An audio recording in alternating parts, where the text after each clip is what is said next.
staggering. 550,000 viewers. 550,000 viewers since Election Day. That is a 39% decline compared with the network's average in October. Okay, that is total viewers. A 39% drop. And what's interesting is they had a little over 500,000 viewers in November since the election. My channel, hey, not to toot my own horn, you know what I'm saying? I've accumulated just about the same amount of views since the election, since today, or whenever you're watching this, yesterday, which is obviously going to be more, but to me, which is weird, hey, I don't know, okay? I believe that people are starting to not believe the suit and ties. People are starting to realize that mainstream media is no good. As you can see, and that's just a few, people are starting to understand it's just a TV show at this point. Like individuals that are on these mainstream medias like CNN, MSNBC, Fox News, and the whole list can go on forever.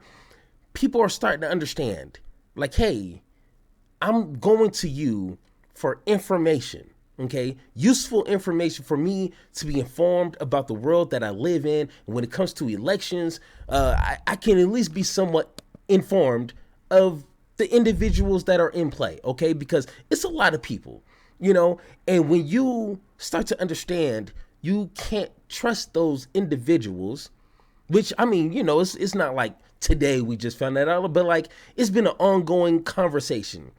But I think what happened last week with Morning Joe, like I think people are like in real time, like this is some bullshit.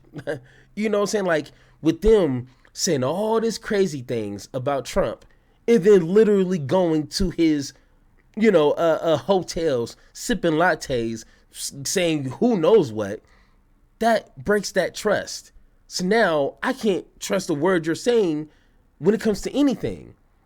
You know what I'm saying? At least folks like me is like, hey, if I call Trump a fascist and I see Trump, in whatever place we might be in the same spot in, I ain't gonna shake his hand. Bro, don't come at me saying, hey, buddy, hey, black guy. Like, no, I ain't your buddy. We damn sure ain't friends. You know what I'm saying? Like, those are the kind of individuals I would trust getting information from because that's who they are. But when we see these actors, in my opinion, they're just actors at this point, pretending to be something that they're not. And what they do is they change with the culture, or they change with the conversation. Like Morning Joe, they hear that a lot of people on the Democratic Party calling Trump a fascist. So what are they going to do? They're going to mimic that. But when push comes to shove, they flake. They fall off. They got no legs to stand on because, sorry about that. They weren't built like that. That's not who they were. So when you test it, they fall apart easily. And those are not the people we need to be getting important information from. That simple. So let's go ahead and listen to Mr. Don the Juan Lemon. Okay, I'm gonna come up with a better nickname at some point. Talking about these news organizations literally losing hundreds of thousands of viewers and what that looks like in the future. So glad that you're here. I want to talk to you about something that I have been saying for a while. And Americans are finally coming around to it, finally. And I've been saying this a long time, for years, really, that you can be informed without being inundated. You can be informed without being inundated. And I think it's gone beyond that recently after the election. I think some people just don't even want to hear it. I know they don't even want to hear it. Because this is what the information that we have been getting from the newspaper sites, from the podcast sites, from the streaming sites, and especially from cable and broadcast television. No more push alerts. No more podcasts. No more news podcasts. No more cable broadcasts. This is one of the headlines. This is from a new Washington Post piece, which outlines how Americans, predominantly liberal Americans, by the way, how they're checking out from the news, not checking out the news, but checking out from the news. MSNBC has averaged, this is pretty. And before he goes, I read a few articles, and actually, like he said, a lot of liberal or left leaning news organizations dropped a lot of viewerships, but weirdly enough, Fox News skyrocketed like by hundreds of thousands, which is crazy. So like it's a weird dynamic. You know what I'm saying? And just trying to figure out my place in this is like it's crazy just to hear these numbers. So let's go ahead and continue. Staggering. 550,000 viewers. 550,000 viewers since election day. That is a 39% decline compared with the network's average in October. Okay, that is total viewers, a 39% drop. And what's interesting is they had a little over 500,000 viewers in November since the election. My channel, hey, not to toot my own horn, you know what I'm saying? I've accumulated just about the same amount of views since the election, since today, or whenever you're watching this, yesterday, which is obviously going to be more. But to me, which is weird, I don't know, okay?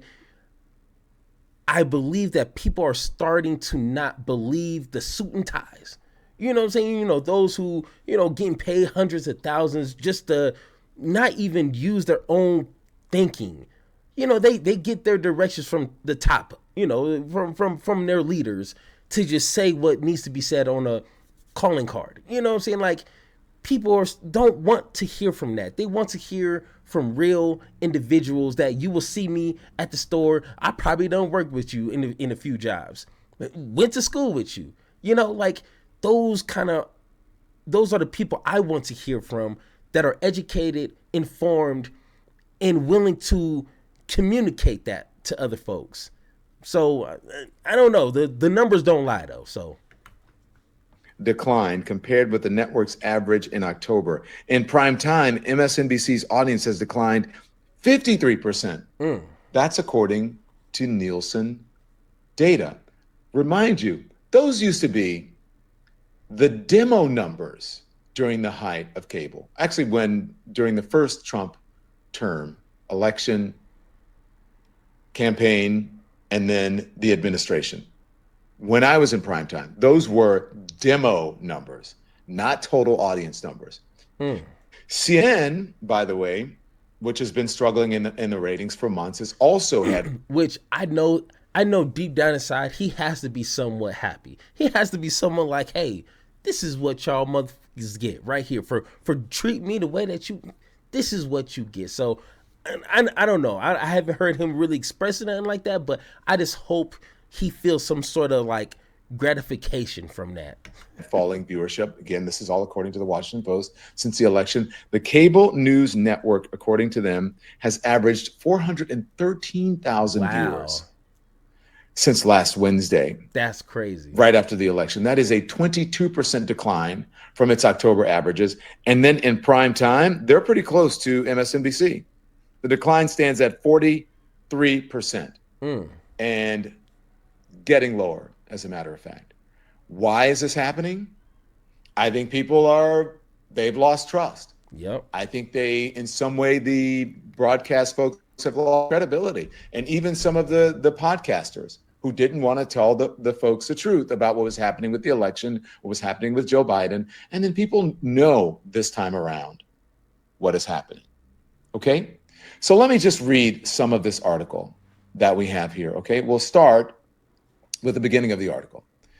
And so folks are saying, right after the election, they immediately turned off. I'm going to read the beginning here.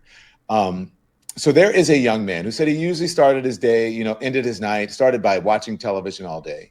And then all of a sudden he said, I would end my evening with watching CNN's Anderson Cooper. And then he says, but no more. No more push alerts, no more new podcasts, no more cable. His last name is Wilson. He says, I pretty much stopped on a dime. He consumed a lot of news about the election, but stopped with the MSNBC broadcast the day after Trump's win. It was a Monday morning quarterbacking he said he couldn't stand for. He couldn't stand for everyone saying, well, this is what happened. This is what Kamala Harris did wrong. So there is part of that. Which, when it comes to that, as someone that's creating content, I even didn't want to continue to talk about why Harris won, why Trump won, and this, because it can get overwhelming. Trust me, as a creating or a creator standpoint, it gets a little fatigued trying to like beat a dead horse. Like, you can only talk about in so many ways on why Harris lost. And it's not even like a true or false type of statement. Like, it's whatever you perceive to be. You know what I'm saying? So like, I'm glad that I'm able to like kind of just hint on that, every here and there. But like, I do understand why people would just want to check out for a little bit. Like, hey, I don't want to hear nothing about nothing right now. You know what I'm saying? The world is about to come crumbling down. Let me just enjoy my time. You know what I'm saying? That's why I left YouTube for 10 months, because I didn't want to deal with stupidity as much as I was. I was like, you know what? I just need a break. I just need to I wasn't even watching any news or any podcast or anything. I just wanted to just chill. Okay, live life without worrying and arguing with stupid people. So trust me, I understand. He said that blaming the candidate for some obvious problems with the electorate, like misinformation, disinformation, he said he couldn't deal with it. Here's the plot twist. This all feels different, obviously, from 2016, because as I said, that was the height, that was the zenith of cable news. Trump shocked everybody, himself included, according to this report. A businessman turned reality TV star with no political experience and, well, a lot of baggage had become president. The nation, plot twist, had officially entered unprecedented territory. How would it go? And then he goes on to say that, each new day, the article says there would be something new, that would be, something interesting, something crazy. People would just yell at the television. But the win this time, he said he paid very close attention. It was kind of outrageous things that I should say, it was kind of the outrageous things that he was going to do. But now, question mark, these folks are skipping their regular news podcasts and they're listening to more audiobooks, because this feels like the sequel to a horror movie she had already lived through, according to one person that the Washington Post had interviewed. So now it is just the opposite of what they thought. Everyone had said, I don't know if you guys realize this, everyone had said, well, if Donald Trump wins, whew, man, that's going to be great for cable news. It's going to be great for broadcast news. It's going to be great for the news industry in general. Doesn't appear to be the case, because people are like, I'm over it. I don't want to deal with it. I'm tired of going and looking at the accident as we pass by it on the interstate. Mm-hmm. I'm tired of the rubbernecking. And they're just out. They are just out. So once again, if you guys want to watch the rest of that, it's like maybe 15 minutes left. Of course, I'm not going to cover the entire thing. I just kind of want to get a good understanding and a good conversation out of how mainstream media is starting to change. And from my point of view, I wrote down 3 things on, at least from my perspective, of what I look for in individuals when I'm trying to, get some information of the world around me. Either it be at home, domestic, or whatever the case is. It's a few things that I'm pretty sure if you're watching, you kind of understand this. And one is honest views. Independent media is less influenced by big corporations and politics. Why I think a lot of people checked out, especially after, the election on more so liberal networks, is they just felt like they were lied to, and it was nothing else with it. And one thing that I try to do on this channel is not that I only just react to, news and breaking news or whatever the case is. I try to educate along with that. And to me, like you need that education to further your understanding of whatever the topic is. You know what I'm saying? But if you're just telling people the news, but not feeding them vegetables and protein with it, they don't have no connection with that. You know what I'm saying? They just see you as someone saying things, which that's what I kind of see CNN now. Like you're telling me, but you're not educating me, and I shouldn't really expect that from news organizations. That's why I listen to more so like, Mark Lamont Hill. You know what I'm saying? Someone who's going to tell you what's going on in Israel, in Palestine, in Gaza, but he's also going to educate you on some things. So second one is unique stories. Independent media covers topics mainstream media often ignores. Once again, that is important. People need to understand a lot of things except for like a echo chamber type of scenario thing going on. And once again, if you're only listening to Fox News and other news organizations like that, they're not going to tell you anything else except for what supports their arguments. And most importantly, is transparency, clear funding sources, and closer connections with the audience. If you found out, be honest, if you found out that I was being paid hundreds of thousands by the Democratic Party, by Harris or Clinton or Obama, you would look at me differently. You'd be like, hey, hold on, time out. When you were going on about this and this and this and this, was it because that's how you felt and that was your honest opinion? Or were you just paid to say that? I mean, that makes a difference. And we see a lot of these news networks are being funded by billionaires. They have their own agenda. So they're going to make sure people who work for them are saying what they believe and not what the individuals on the camera are saying. People starting to understand that now. Like, hey, morning, Joe, what's going on? Like you told me he was a fascist one day. Next day you over his house chilling, playing cards, playing spades. Like that's not how that work. You know what I'm saying? So people are starting to understand that. And unfortunately, when it comes to, independent media, people who are on YouTube and Twitch and things like that, now these big corporations or these, billionaires or whatever, they're starting to kind of seep their hands into individuals like a Tim Pool or what's that other clown's name? I forget his name, but like, like you have to be aware of people that you're receiving information from. That is important. And transparency is a major factor in that. So any way that I can try to make sure I'm being transparent as possible, that's what I'm going to do. You know what I'm saying? So once again, hey, thank you for watching. I enjoy you watching me. Not in a weird way, but, just watching me right here, But if you guys agree or disagree with anything that I said in this video, let me know in the comments down below or hit that Discord link so me and you, can have that one-on-one talk.